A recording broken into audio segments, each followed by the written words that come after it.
tous habitants de la terre, servez l'Éternel avec joie. Venez avec allégresse dans sa présence. Sachez que l'Éternel est Dieu. C'est lui qui nous a fait et nous lui appartenons.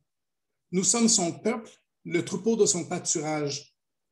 Entrez dans ses portes avec louanges, dans ses parvis avec des cantiques. Célébrez-le, bénissez son nom, car l'Éternel est bon. Sa bonté dure à toujours et sa fidélité de génération en génération. Ça me fait penser aussi au psaume que Ginette a lu ce matin.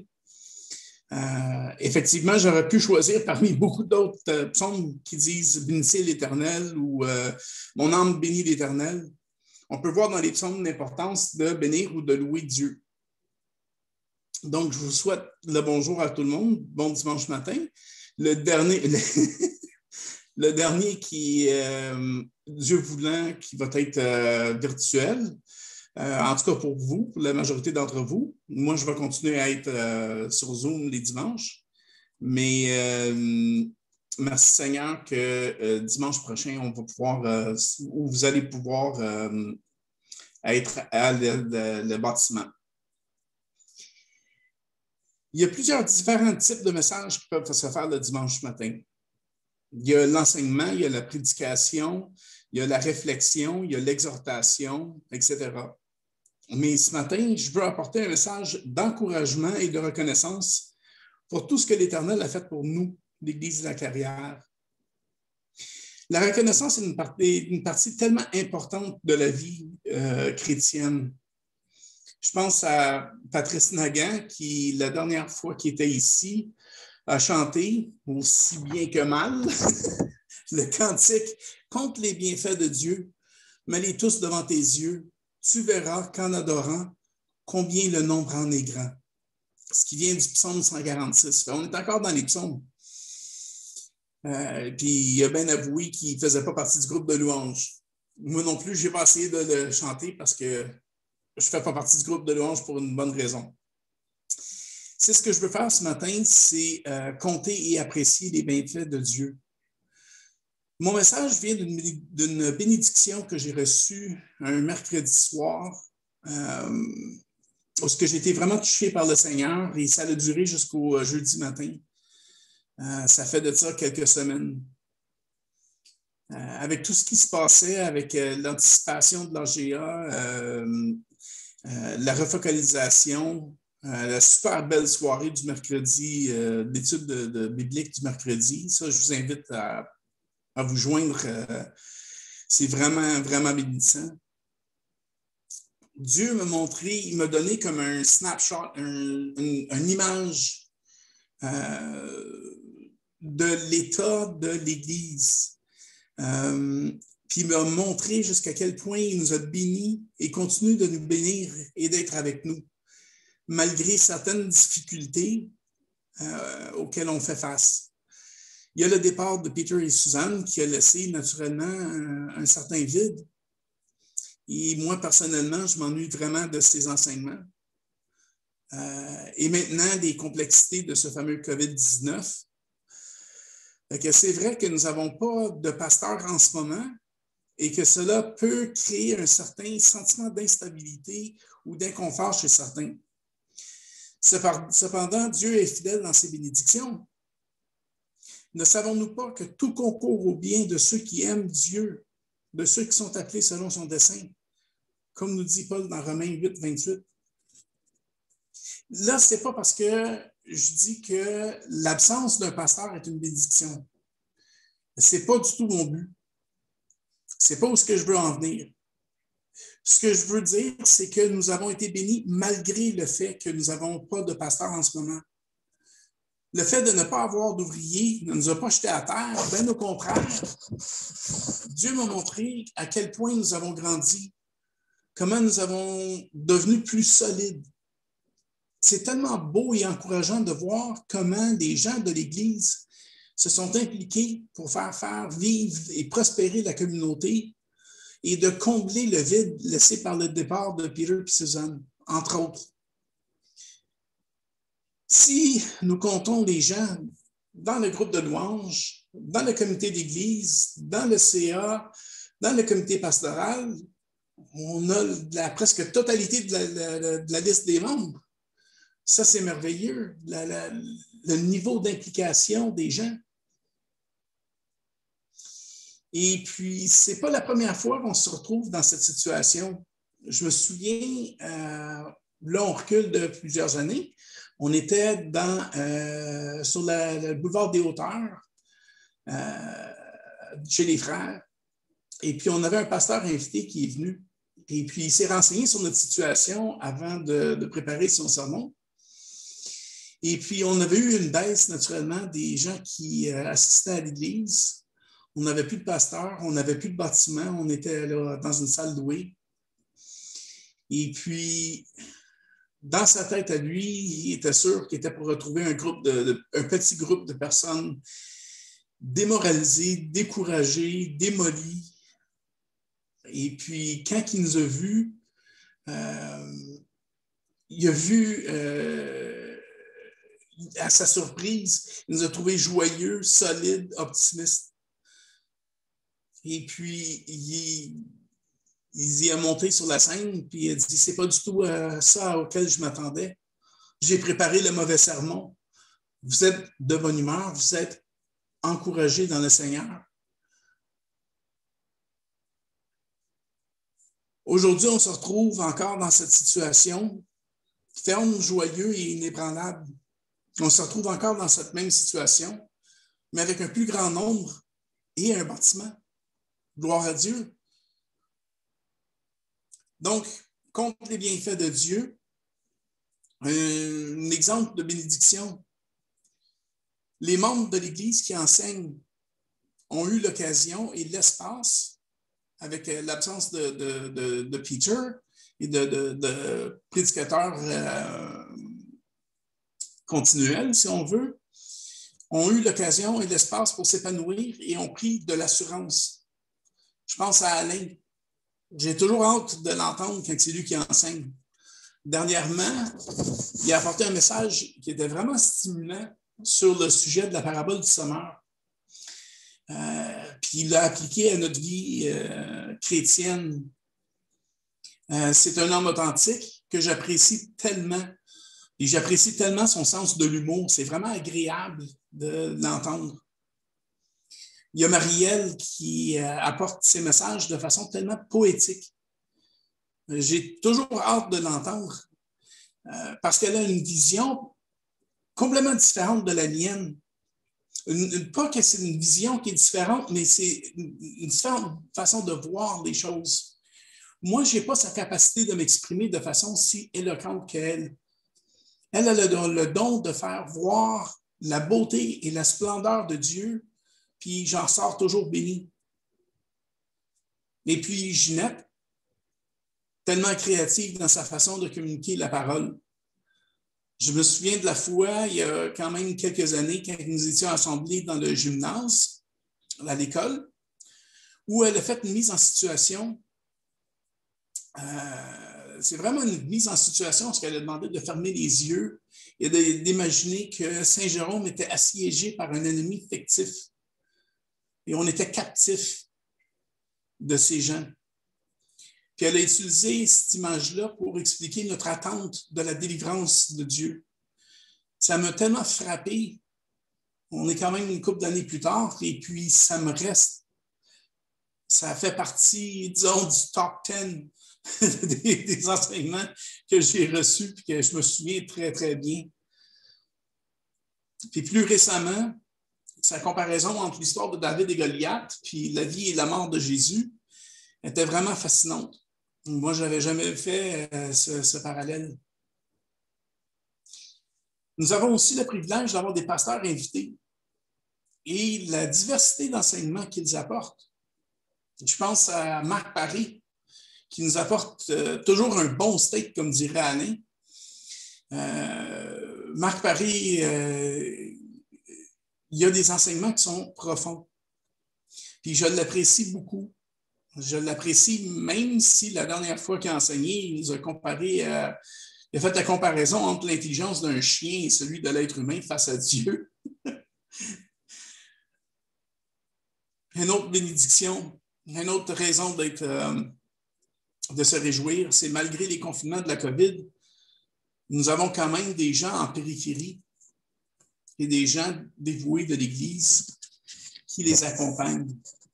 Ça, c'est tellement important. On n'a pas rien que la liste de membres, on a aussi des gens de la communauté qui nous entourent, qui viennent nous visiter. Et non seulement ils viennent nous visiter, mais ils invitent d'autres personnes, leurs voisins, tout ça, à venir nous visiter et rencontrer Dieu. Et puis, je trouve ça tellement encourageant. Je pense, je vois, disons, si vous voulez, toute l'histoire de l'Église de Saint-Jérôme, à partir de ses débuts jusqu'à aujourd'hui, tous les efforts qui ont été faits, tous les budgets qui ont été faits, tout l'argent dépensé, tout. Si au bout de toutes ces décennies-là, il y a une personne qui rencontre Dieu, tout a valu la peine. Ne savons-nous pas le prix d'un homme? Christ est mort pour eux. Et non seulement qu'on a des gens qui nous côtoient, mais on a des gens dévoués de l'Assemblée qui s'occupent d'eux autres. Là, je vois des images là, de gens, là, je n'aimerais pas naturellement, mais qui vraiment font un suivi avec ces gens-là. Et c'est tellement, tellement, tellement important. Et puis, il y a la prière. Les membres prient les uns pour les autres continuellement. Jacques 5, 16. Confessez donc vos péchés les uns aux autres et priez les uns pour les autres afin que vous soyez guéris. La prière fervente du juste a une grande efficacité. Et dans les petits groupes, on entend souvent des témoignages de prières exaucées. Moi-même, j'ai été béni à quelques reprises, à plusieurs reprises même, ayant des gens de l'Église qui ont prié pour moi et Dieu a répondu aux prières. Puis concernant les groupes et les études bibliques, je pense à 1 Thessaloniciens 5, 11. C'est pourquoi exhortez-vous réciproquement et édifiez-vous les uns les autres, comme en réalité vous le faites. C'est tellement vrai. La refocalisation aussi est une bénédiction. Ça nous donne l'occasion de nous rapprocher de Dieu, de chercher sa face, de prier.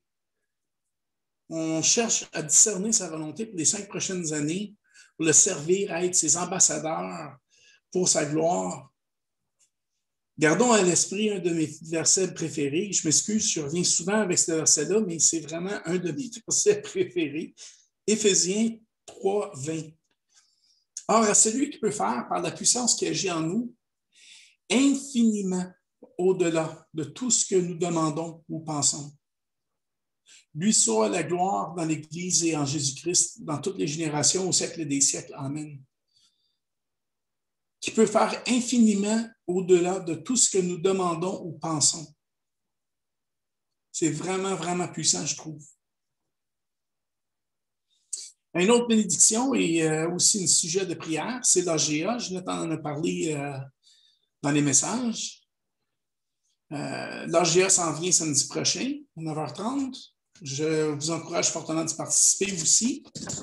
Ça va être une bonne occasion de discuter de plusieurs sujets.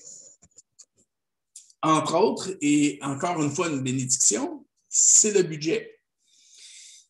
Ici, ce n'est pas ma place d'en parler, mais en tant qu'observateur au sein du CA, j'ai eu l'occasion de voir les chiffres et notre situation financière est réellement un sujet de reconnaissance envers Dieu. Une vraie bénédiction. Dans la même lignée d'idées, nous avons le bâtiment. Ceci est un vrai bienfait de Dieu. Il nous a bénis avec un bâtiment qui s'autofinance. Ça, c'est super important. C'est un super beau lieu de culte, puis un endroit pour recevoir des gens de la communauté sans créer un fardeau fiscal sur les membres. C'est beaucoup, ça. Il y a aussi tout le travail des responsables de l'Église. Ça, c'est vraiment important, ça aussi. Je sais, je dis, c'est bien des choses qui sont bien importantes, puis je ferais me répéter, mais effectivement, c'est important. les responsables de l'Église, on est bénis par leurs efforts et leur énergie qu'ils consacrent à servir Dieu dans leur ministère. J'ouvre ici une parenthèse en vous invitant à prier fortement et régulièrement pour eux autres, car je vois combien ils s'investissent, malgré le fait qu'ils ont leur vie à vivre et ont leurs responsabilités personnelles. Bon, encore une autre bénédiction de Dieu. Là, vous n'allez peut-être pas être aussi d'accord avec moi, mais bon. La technologie qui nous a permis de se réunir lors de ce fléau qui est la COVID-19. On est loin d'être dans une situation idéale, mais Zoom a permis de garder contact entre nous et de continuer à se réunir en communauté. Puis moi, personnellement, je suis reconnaissant pour cette technologie parce qu'elle me permet de maintenir un contact avec toutes vous autres, malgré mon éloignement. Dieu a permis que je puisse prendre part et même le servir à distance, chose qui aurait été autrement impossible. Fait que ici, je vous ai énuméré quelques-uns de mes sujets de reconnaissance à l'Éternel. Bref, ma vision de l'Église actuelle se résume par un autre cantique qui provient de la parole de Dieu. Ainsi, mes frères bien-aimés, soyez fermes, inébranlables, travaillant de mieux en mieux à l'œuvre du Seigneur, sachant que votre travail ne sera pas vain dans le Seigneur. C'est aussi 1 Corinthiens 15, 58. Et puis, je vous invite maintenant à faire votre bilan à vous. Puis ceci est très important que vous fassiez votre bilan à vous, puis je vais vous expliquer pourquoi. 1 Thessaloniciens 5, 16 à 18 nous dit ceci. Soyez toujours joyeux, priez sans cesse, exprimez votre reconnaissance en toutes circonstances, car c'est la volonté de Dieu pour vous en Jésus-Christ. Donc, soyez toujours joyeux, priez sans cesse et exprimez votre reconnaissance. Il faut comprendre que la joie ne produit pas la reconnaissance. C'est ce qui nous vient en tête immédiatement, c'est qu'on va être joyeux, puis ça va produire la reconnaissance. Mais c'est plutôt la reconnaissance qui produit la joie. Ceci, c'est important, car nous passons parfois des périodes qu'on pourrait dire de sécheresse, des moments où on se sent loin de Dieu, ou on sent que Dieu est loin de nous. C'est à ce moment-là qu'on doit se servir, de se souvenir des bénédictions que Dieu a faites dans nos vies. Compter les bienfaits de Dieu.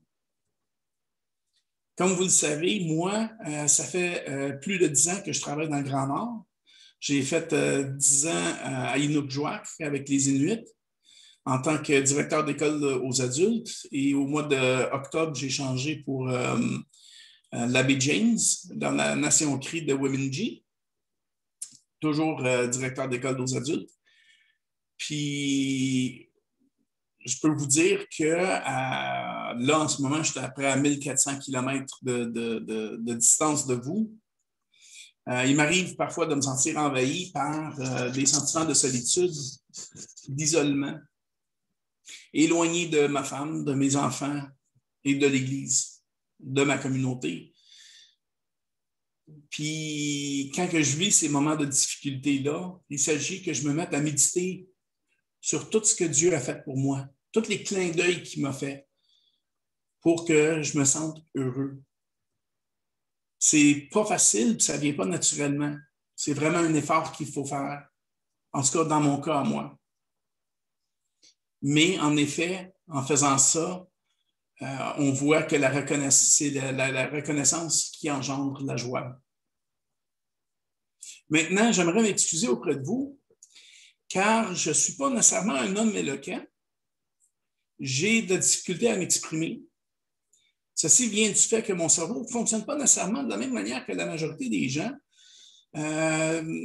Mon cerveau ne fonctionne pas avec des paroles, mais plutôt avec des images et des concepts. C'est difficile pour moi de mettre des mots à ces concepts. C'est la raison pour laquelle je dois suivre mes notes. Mais ce que j'essaie d'exprimer ce matin, autant bien que mal, est que pour moi, une grande bénédiction de Dieu, un sujet de réjouissance et de reconnaissance, et que je suis tellement fier de vous. de votre implication et votre dévouement pour Dieu et la communauté. Puis je vous aime tellement. J'aimerais que vous soyez capable de voir ce que je vois, tous les bienfaits de Dieu et votre implication dans ces bienfaits. Parce que il y a une relation entre les bienfaits de Dieu et notre engagement dans l'Église. Un nourrit l'autre. Puis j'aimerais que vous soyez capable de voir comment est-ce que je vois les choses, comment est-ce que je vois l'Église solide, tissée, serrée, joyeuse et servant Dieu. Ceci dit, avec toutes les personnes qui s'impliquent dans la vie de l'Église, il y a quand même un certain risque. Je bifurque un petit peu de mon sujet, mais bon, advienne que pourra. Il y a un certain risque. Il faut faire attention à l'épuisement.